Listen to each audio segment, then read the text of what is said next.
శ్రీమన్మహాగణాధిపతయ నమ. సాయినాథ పరబ్రహ్మణ్య నమ. ప్రతి ఒక్కరికి ప్రస్తుతం మనకు ఈ యొక్క జనవరి 31 తర్వాత ఫిబ్రవరి 1వ తారీఖు నాడు మహామాగి అని మాఘ పౌర్ణమిని మనం జరుపుకోబోతున్నాం. ఈ యొక్క గురుగారు ప్రతి మాసంలో కూడా పౌర్ణమి వస్తుంది కదా, ఈ యొక్క మాసాన్ని మహామాగి అని ఎందుకు అంటున్నారని మీకు సందేహం కలగవచ్చు.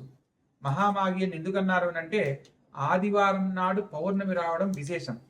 మనకు ప్రతి నెలలో ప్రతి పౌర్ణమి తిథి నాడు ఏ నక్షత్రం అయితే ఉంటుందో ఆ నక్షత్రానికి ఆ మాసం పేరు వస్తుందన్నమాట. ఇప్పుడు కృత్తికా నక్షత్రం వచ్చిందనుకోండి, కార్తీక మాసం అంటారు. పౌర్ణమి తిథి నాడు ఆశ్లేష నక్షత్రం అనుకోండి, ఆషాఢ మాసం అంటారు. అదేవిధంగా మకా నక్షత్రం వచ్చిందనుకోండి, మాఘ మాసం అంటారు. అదేవిధంగా పౌర్ణమి ఆదివారం నాడు కనుక వచ్చినట్లయితే మహామాగి అంటారు. ఇది 12 ఏళ్లకు ఒకసారి ఇలా వస్తూ ఉంటుంది. ప్రత్యేకంగా ఈ యొక్క మహామాగి తిథి నాడు మనం భక్తి శ్రద్ధలతో సూర్య భగవంతుణ్ణి ఆరాధించే విధానాన్ని బట్టి అత్యద్భుతమైన ఫలితాలు పొందడానికి అవకాశం ఉంటుంది. ఇందులో మరొక ప్రత్యేకత కూడా కలదు.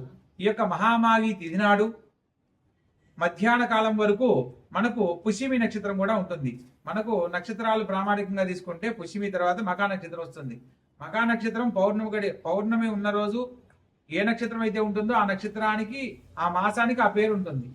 ఇక్కడ మకా నక్షత్రం వచ్చినప్పుడు మాఘమాసం ఏర్పడుతుంది. పుష్యమి నక్షత్రం ఉన్న సందర్భంలో ఆదివారం రావడం విశేషము. దీన్ని రవి పుష్యమి యోగం అంటారు, పుష్యార్క యోగము అంటారు. అర్కం అంటే కూడా సూర్య భగవంతుడే, అందుకని పుష్యార్క యోగం అని కూడా అంటారు.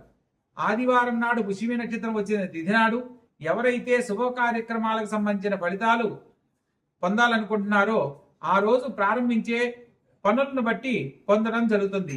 ప్రత్యేకంగా ఈ యొక్క రవిపుష్యమి యోగం నాడు నూతన కార్యక్రమాలు, నూతన వ్యాపార సంస్థలు, నూతన పెట్టుబడులు ఏదైనా కూడా ఈ రోజు ఆరాధించే దాన్ని బట్టి విశేషమైన ఫలితాలు పొందుతారు.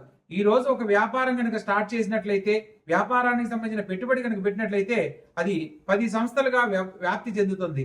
అదేవిధంగా బంగారంలో 100 మిల్లీలు 200 మిల్లీలు అయినా మీ శక్తి మేరకు కొనగలిగితే మీరు కేజీ బంగారం కొనే స్థాయికి ఎదగడానికి అవకాశం ఉంటుంది. అదేవిధంగా విద్య నేర్చుకునే దానికి ఈరోజు ఎవరైతే గురువుల దగ్గరకు వెళ్ళి నేర్చుకోవాలని ప్రయత్నం చేస్తారో వారికి ఆ విద్య ద్వారా ప్రపంచం గుర్తించే స్థాయికి మంచి పేరు ప్రతిష్టలు పొందే అవకాశము లభిస్తుంది. సూర్య భగవంతుని యొక్క అనుగ్రహం సంపూర్ణంగా కనుక ఉంటే సంపూర్ణమైన ఆయురారోగ్యాలు లభిస్తాయి.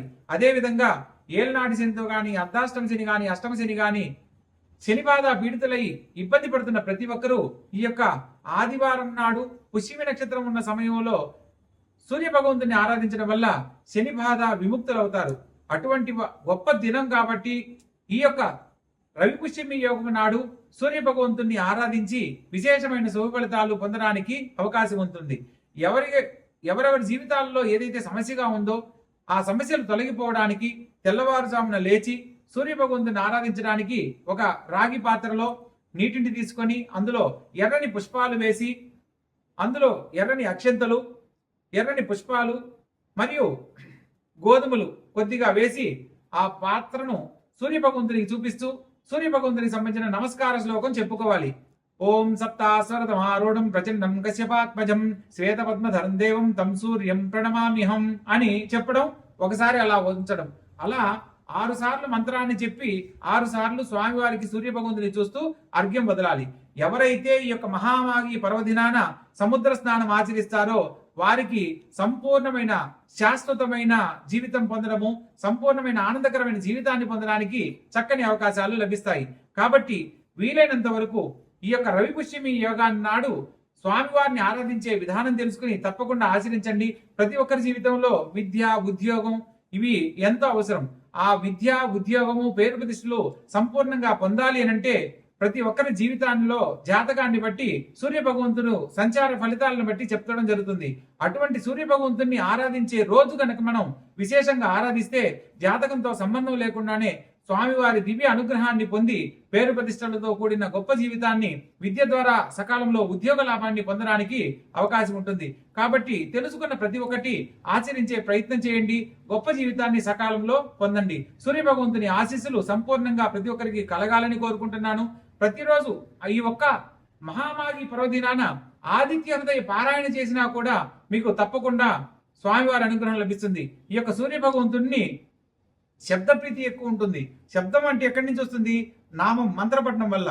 మంత్రం అంటే ఇక్కడ సూర్య భగవంతునికి సంబంధించిన మంత్రాన్ని ఆచరించిన వారికి సూర్య భగవంతుని యొక్క అనుగ్రహం వెంటనే లభిస్తుందని దీంట్లో ఉన్న ఆంతర్యం. కాబట్టి ఆదిత్య హృదయ పారాయణ చేయండి. నవగ్రహ ప్రార్థనా శ్లోకాల్లో జపాకుసుమ సంకాశం కాశీపేయం మహోదితం తమోరిం సర్వ పాపగ్నం ప్రణతోస్మి దివాకరం అని, లేదా గురుగారు మేము అంత మంత్రాలు చదవలేమని అనుకుంటే ఓం నమో భాస్కరాయ నమః అని గాని, లేదా ఓం నమో సూర్యదేవాయ నమః అని మీకు తోచిన సూర్య భగవంతుని మంత్రాన్ని పఠించిన ఆయన అనుగ్రహం సంపూర్ణంగా లభిస్తుంది. కాబట్టి తెలుసుకున్న ప్రతి ఒక్కటి ఆచరించి సూర్య భగవంతుని యొక్క ఆశీస్సులతో సంపూర్ణమైన జీవితాన్ని పొందాలని కోరుకుంటూ సర్వే జన సుఖినో భవంతు. శుభం భూయాత్.